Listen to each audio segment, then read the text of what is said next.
Bismillahirrahmanirrahim. Assalamualaikum warahmatullahi wabarakatuh. Sahabat penggerak, perkenalkan nama saya Deva Widyaningsih. Saya bertugas di SMK Negeri 1 Cipanas. Saya adalah calon guru penggerak angkatan 7 dari Kabupaten Lebak, Provinsi Banten.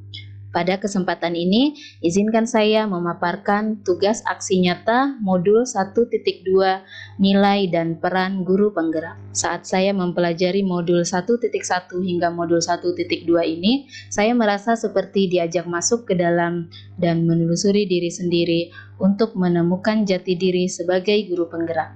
Saya diajak untuk memahami peran dan alasan menjadi pemimpin pembelajaran.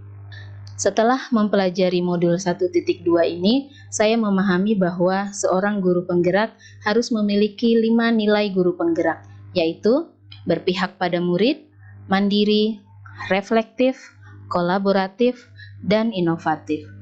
Dengan memiliki nilai-nilai guru penggerak tersebut, sebagai seorang guru penggerak, saya diharapkan dapat memainkan peran-peran sebagai guru penggerak, di antaranya menjadi pemimpin pembelajaran, menjadi coach bagi guru lain, mendorong kolaborasi, mewujudkan kepemimpinan murid atau student agency, dan menggerakkan komunitas praktisi.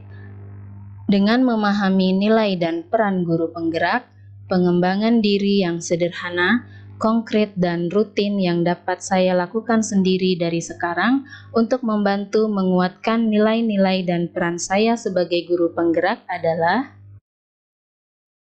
yang pertama, dengan menjiwai nilai berpihak pada murid, gagasan yang pertama muncul dalam benak saya adalah murid dapat merasa nyaman berada di sekolah, sehingga saya berinisiatif untuk membudayakan kembali budaya 5S, senyum, sapa, salam, sopan, dan santun dengan melaksanakan kegiatan sapa murid, yaitu menyapa dan menyambut kedatangan murid di sekolah.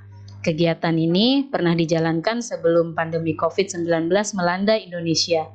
Saat pandemi COVID-19 melanda Indonesia, budaya 5S ini sempat terhenti karena pembelajaran berlangsung daring dan salah satu butir 5S yaitu salam tidak sesuai dengan protokol kesehatan. Awalnya saya hanya berdiri sendiri menyambut kedatangan murid, namun hari-hari berikutnya saya mengajak rekan-rekan guru yang lain untuk bersama-sama menyambut kedatangan murid di sekolah.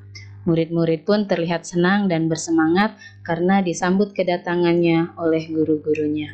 Masih dengan berpedoman pada pembelajaran yang berpihak pada murid, saya tidak lagi menjadikan murid sebagai objek pembelajaran, tapi saya menjadikan murid sebagai subjek pembelajaran, dan guru berperan sebagai fasilitator pembelajaran yang menyediakan suasana belajar dan proses pembelajaran yang dapat membuat anak senantiasa merasa kompeten, merasa saling terhubung, dan merasa otonom. Dengan menjiwai nilai mandiri, sebagai guru penggerak, saya melakukan pengembangan diri seperti mengikuti diklat dan webinar-webinar dengan inisiatif sendiri, tanpa menunggu tugas dari sekolah, dinas, atau pihak lain.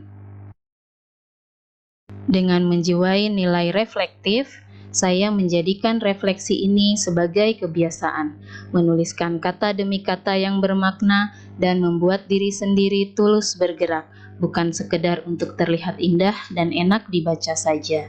Dengan menjiwai nilai kolaboratif, saya berkolaborasi dengan kepala sekolah dan rekan sejawat, serta berperan aktif dalam kegiatan MGMP di sekolah, agar mampu menumbuhkan sekolah dan ekosistem pendidikan yang berpihak pada murid.